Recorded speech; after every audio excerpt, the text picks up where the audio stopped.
Hello students, कैसे हैं आप लोग। तो क्लास ट्वेल्थ के स्टूडेंट, जैसा मैंने आपको बताया था कि हम लोग सारे डेरिवेशन जो क्लास ट्वेल्थ के हैं वो एक प्लेलिस्ट में लेके आ रहे हैं। तो उस प्लेलिस्ट का ऑलरेडी ये तीसरा वीडियो स्टूडेंट, उससे पहले दो वीडियोस हम लोग ऑलरेडी बना चुके हैं, जिसमें चैप्टर 1 के दो derivation, electric field due to uniformly charge ring और electric field on the axial point of a dipole हम कवर कर चुके हैं। आज का तीसरा वीडियो जिसके अंदर हम, मतलब ये प्लेलिस्ट का तीसरा वीडियो है जिसके अंदर हम electric field at the equatorial point of a dipole को कवर कर रहे हैं। स्टूडेंट, क्लास ट्वेल्थ में टोटल 65 डेरिवेशन है। हम ये कोशिश करेंगे कि हम आपके बोर्ड एग्जाम के पहले या अक्टूबर तक हम 65 डेरिवेशन की प्लेलिस्ट अपलोड कर दें। तो अगर ऐसी ही चीज़ों को आप देखना चाहते हैं स्टूडेंट, अगर आप क्लास ट्वेल्थ में, हमारे चैनल को सब्सक्राइब कीजिए और अगर इंस्टाग्राम के थ्रू देख रहे हैं तो फॉलो भी जरूर कीजिए। तो इसमें सबसे पहली बात है स्टूडेंट कि आप केवल डेरिवेशन को रटने की कोशिश मत कीजिएगा, क्योंकि 65 डेरिवेशन आप रट नहीं पाएंगे। जहां तक पॉसिबल होगा इसको समझने की कोशिश कीजिएगा, और अगर कोई आपको डाउट आता है तो आप कमेंट कीजिएगा, मैं जरूर उसको रिप्लाई करूं। ठीक है, तो चले अभी इस क्वेश्चन को हम लोग करते हैं। Derivation 3, electric field on the axial equatorial point of a dipole. Question सबसे पहले डाइपोल क्या होता है, तो minus Q, two equal and opposite charges, separated by some distance. Question ये माइनस क्यू हो गया, ये प्लस क्यू हो गया। यहाँ पे ये इसका सेंटर है। तो ये स्टूडेंट आपको मैंने बताया था लास्ट क्लास में,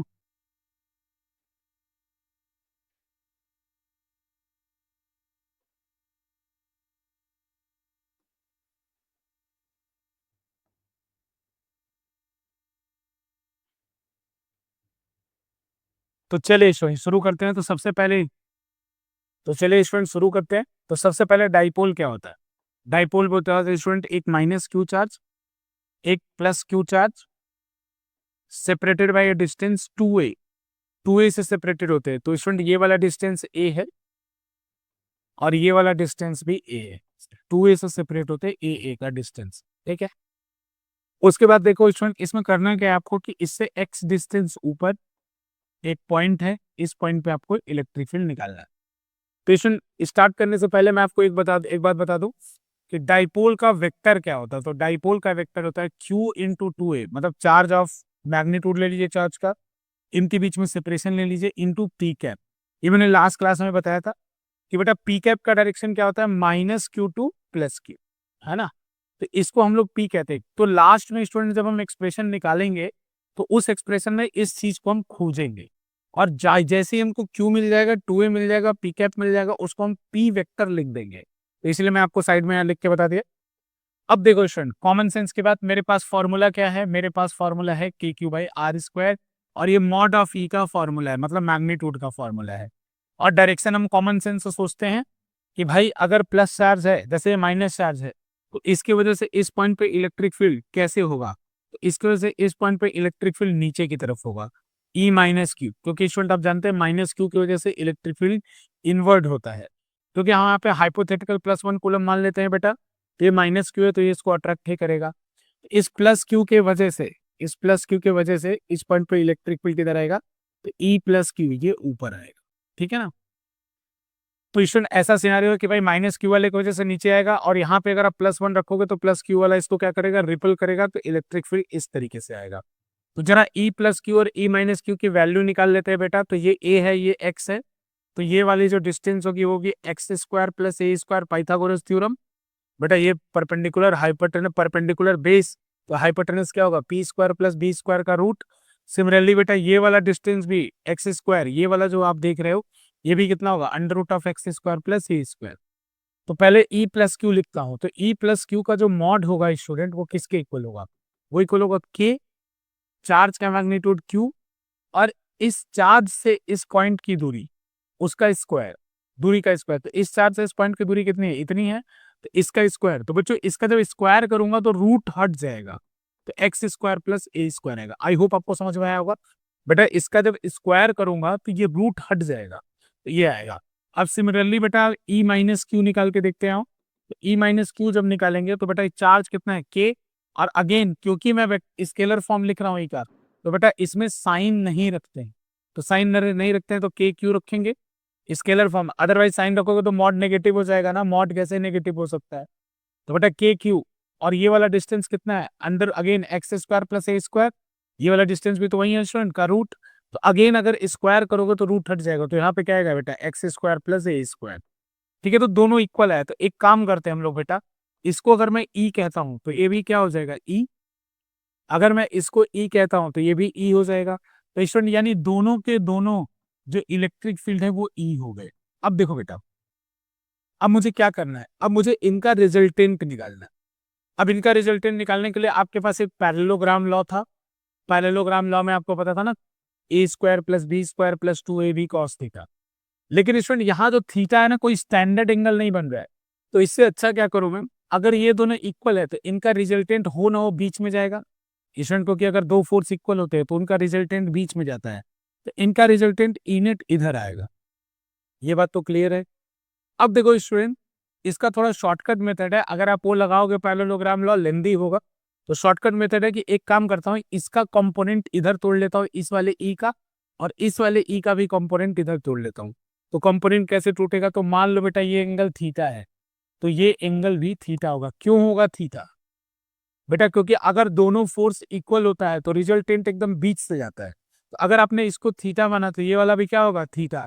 तो बेटा देखो, ऊपर वाले का कंपोनेंट क्या आएगा, ऊपर वाले का कंपोनेंट इधर की तरफ आएगा, इधर की तरफ आएगा ई कॉस थीटा, और ऊपर की तरफ आएगा ई साइन थीटा। याद रखो जो पास होता है वो कॉस होता है।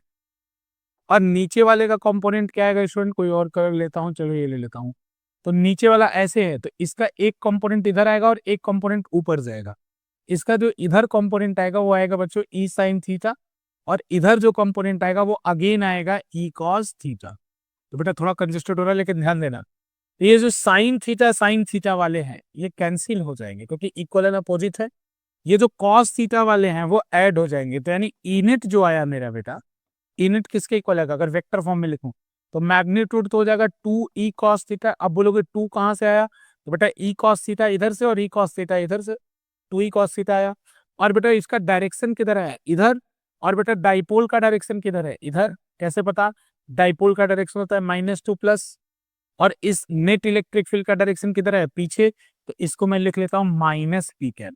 आई होप आपको समझ में आया होगा। जैसे बेटा अगर कोई एक्स में जाता है तो आप उसको आई कैप लिखते हैं, लेकिन कोई जब माइनस एक्स में जाता है तो उसका वेक्टर आप क्या लगाते हैं, minus I cap. In the same way जो पी कैप की तरफ जा रहा है तो मैं प्लस पी कैप लिखा, जो पी कैप के अपोजिट जा रहा है तो माइनस पी कैप लिखा। अब कुछ नहीं करना है बेटा, आपको वैल्यू को सब्स्टिट्यूट कर देना। तो 2 इंटू ई की कोई भी वैल्यू रख लीजिए, दोनों बराबर थे। तो ई की वैल्यू आएगी बच्चों के Q upon x square plus ए स्क्वायर, ये आएगी। अब इंटू कॉस थीटा, तो देखो बेटा ये एंगल अगर थीटा है तो ये वाला एंगल भी थीटा होगा। अब यहां से कॉस थीटा की वैल्यू निकालो, ये क्या था बेस, कॉस थीटा क्या होता है बेस अपॉन हाइपोटेनस, तो ये बेस हो गया। 90 डिग्री यहाँ है तो 90 के सामने जो होता है वो हाइपोटेनस होता है। तो बेटा बेस हो गया, ये हाइपोटेनस कितना होगा, under root of x square plus A square. तो बेटा इसको लिख सकते हो a divided by under root of x square plus A square, ऐसे लिख सकते हो। देखो बेटा एक कॉस थीटा की वैल्यू लिखी और साथ में माइनस पी के, इतना देख लो स्टूडेंट। यहाँ तक कोई दिक्कत है तो बताओ, मैंने कैसे निकाला, ये थीटा, ये अल्टरनेट एंगल से थीटा। बेटा ये क्या हो गया बेस, बेटा बेस के बाद ये क्या हो गया हाइपोटेनस, क्योंकि 90 के सामने है, और ये हाइपोटेनस किसके इक्वल है, under root of x square upon A square. बेटा बेस अपॉन हाइपोटेनस कर दे, यहाँ तक कर लिया बेटा। आगे आंसर, आगे आंसर कैसे बेटा, अब देखो यहाँ से मैंने आपको क्या सिखाया था, क्यू मिल जाए, 2 मिल जाए, ए मिल जाए और पी कैप मिल जाए। क्यू मिल गया, 2 मिल गया, ए मिल गया, पी कैप मिल गया, इन सबको हटा के पी लिख दो। तो क्या लिखूं बेटा, के को हटा दो, जो जो बच गया उसको लगा देते, तो माइनस एक बच जाएगा, के को बाहर ले लो, फिर ये क्या आएगा क्यू, इस 2 को उधर भेज दो, 2 और ये ए इंटू पी कैप, इसका जो माइनस था वो बाहर कर लिया। दिस डिवाइडेड बाई नीचे बेटा देखो वो पावर का एडिशन होगा, कैसे, तो बच्चों देखो यहाँ एक्स स्क्वायर प्लस ए स्क्वायर का पावर 1 था, यहाँ एक्स स्क्वायर प्लस ए स्क्वायर का पावर 1/2 था। तो बेटा 1 + 1/2 कितना हो जाएगा 3/2, जानते हो ना, बेस सेम रहे तो पावर ऐड कर सकते हैं। तो यहाँ एक्स स्क्वायर प्लस ए स्क्वायर का पावर 1 है, यहाँ एक्स स्क्वायर प्लस ए स्क्वायर का पावर 1/2 है। तो यहाँ पे पावर कितना हो जाएगा, एक्स स्क्वायर प्लस ए स्क्वायर का पावर 3/2। तो बेटा अब क्या करो नेक्स्ट स्टेप में, ये हो जाएगा K into P minus K into P upon x square plus ए स्क्वायर का पावर 3/2। ये आपका आंसर आ गया स्टूडेंट। ये आंसर भी आप याद रख सकते हैं इसके अलावा एक और आंसर भी होता है, वो भी आपको याद रखना चाहिए। तो आंसर को मैं अलग लिख दे रहा हूँ थोड़ा। तो बेटा ये आंसर को अलग मैं लिखूं तो ई इक्विटोरियल क्या आ गया, ई इक्विटोरियल आ गया minus K P upon x square plus ए स्क्वायर का पावर 3/2। और बेटा अगर इफ इसमें कंडीशन इफ एक्स इज, ये भी आपको याद रखना चाहिए, अगर एक्स ग्रेटर ग्रेटर देन ए है तो इस ए को आप नेग्लेक्ट कर देंगे तो आपका ई इक्विटोरियल निकल के आएगा स्टूडेंट।